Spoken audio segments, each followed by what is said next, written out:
Well, here we are in July.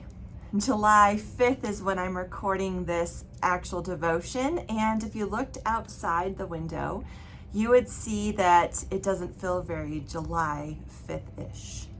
It's raining, it is cloudy, it has been cool, and it just kind of sets a mood to slow down, a mood to pay attention. This last month for me has been absolutely bonkers. I feel like I have been running from one thing to the next, and everything that I'm running to, that thing requires a million degrees of energy, and so I am beat. When you go from end of the school year to mission trip to annual conference to vacation Bible school to the 4th of July, it just feels like everything is packed together. And so today, July 5th, begins some time for me to be able to slow down and to pay attention, to gather myself, to try to find a foundation that will carry me through. So we've been talking about different hymns. On Sunday, the hymn that we talked about was Amazing Grace, one of our favorites. But in the last few days, as we've been talking about Amazing Grace and I've been reflecting on it, this other hymn just keeps coming up in my head. It is hymn 365 in our hymnal, and it's called Grace Greater Than Our Sin.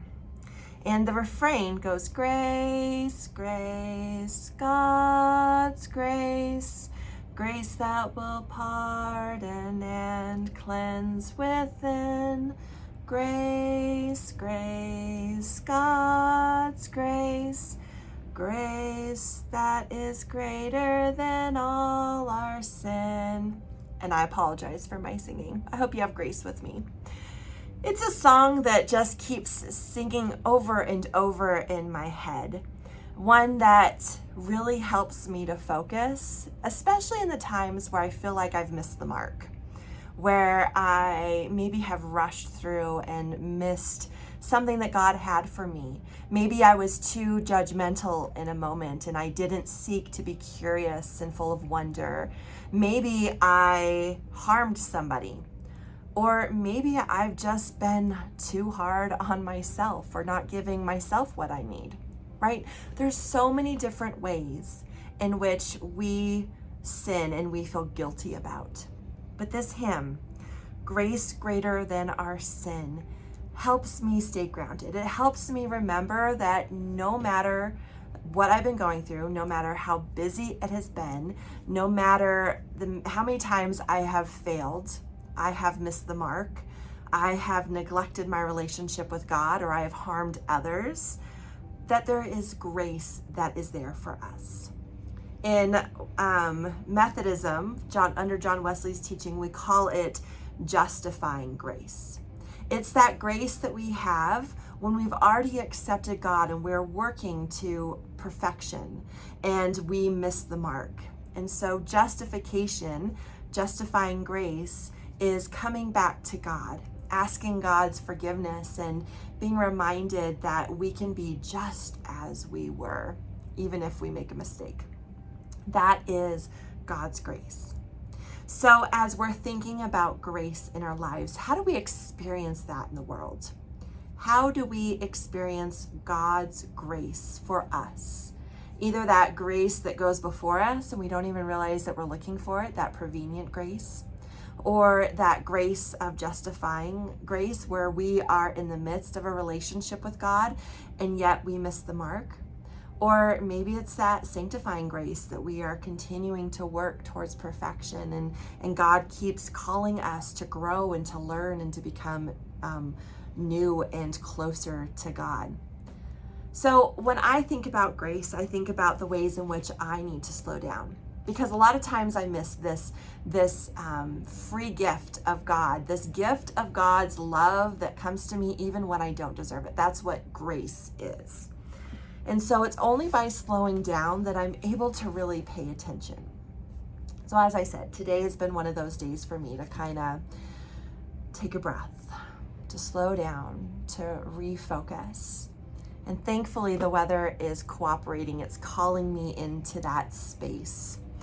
But I've also been noticing little things, little moments with God that God is like trying to get my attention. One of those was today I was out trying to pick up from the 4th of July fireworks, which were amazing, by the way, so much fun. Thank you to all the volunteers who helped make it successful. But it was one of those moments in where I looked up in a tree here at the church and I saw this little baby hummingbird. And it's the same place that this mom hummingbird had built a nest last year, had a couple of little baby hummingbirds, but I've been missing it this whole time. And I just looked up and got a glimpse of this little baby hummingbird. So I stood up and I took a picture. You'll see that at the beginning and the end of this devotion. And as I took a picture, I noticed that there wasn't just one hummingbird, there were 2 baby hummingbirds. If you look carefully, you can see 2 beaks. It's only by paying attention, stopping, slowing down, that I was able to see this gift of God's grace. This gift showing me how God is taking care of these baby hummingbirds and that God is taking care of me too. That God is working in the universe, the creation around me, and God is also working in my life. So I came in and I picked up one of these great books that helped me kind of slow down and center. It's called Receiving the Day, Christian Practices for Opening the Gift of Time by Dorothy C. Bass. And as I opened it, it was the space that says the offering of attention.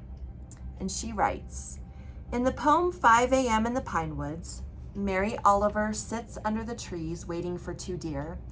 She pays attention with everything that she is, and when the deer come, she sees them truly. Wondrously, one of the deer sees her too, really sees her. And then she quotes this poem from Mary Oliver. I'd seen their hoof prints in the deep needles and knew they ended the long night under the pines, walking like 2 mute and beautiful women toward the deeper woods.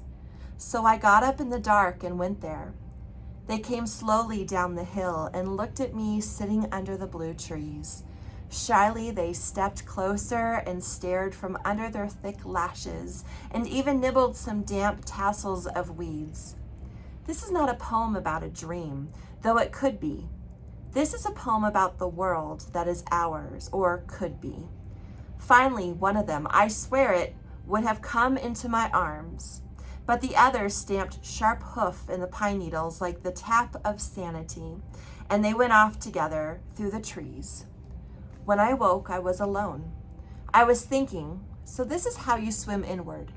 This is how you flow outward. So this is how you pray. And then Dorothy Bass continues. Experiencing the present purely is being emptied and hollow, writes Annie Dillard. You catch grace as a man fills his cup under a waterfall. Poets pursue such moments. Many a poem preserves the fruit of attention, as Mary Oliver's does. Dillard, a poet who also writes exquisite prose, spent a year offering attention to a creek and all that surrounded it, recording her experience in Pilgrim at Tinker Creek. Simply reading poems or books like these attentively can cut through the distraction of those of us who have no ability to craft meter and metaphor or no woods nearby. Frequent and regular acts of attention are anchors for the practice of receiving the day. Nature provides many lively and fascinating points of focus. Some of my happiest, very busy friends are avid bird watchers who relish treks through forests or wetlands with their senses and intelligence, fully attentive to creatures whose presence most of us would barely notice. Yet some of the most exemplary guides in the art of paying attention have been drawn to very different points of focus.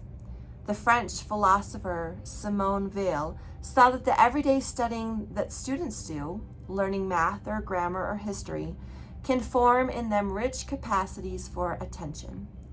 Indeed, she suggested this is study's most important purpose.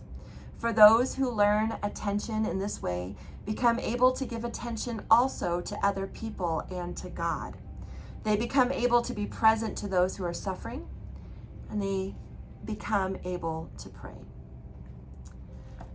How are you in need of slowing down and paying attention, of seeing God's grace that is already working within you, in the world around you, in the lives of people who you are yet to fully see?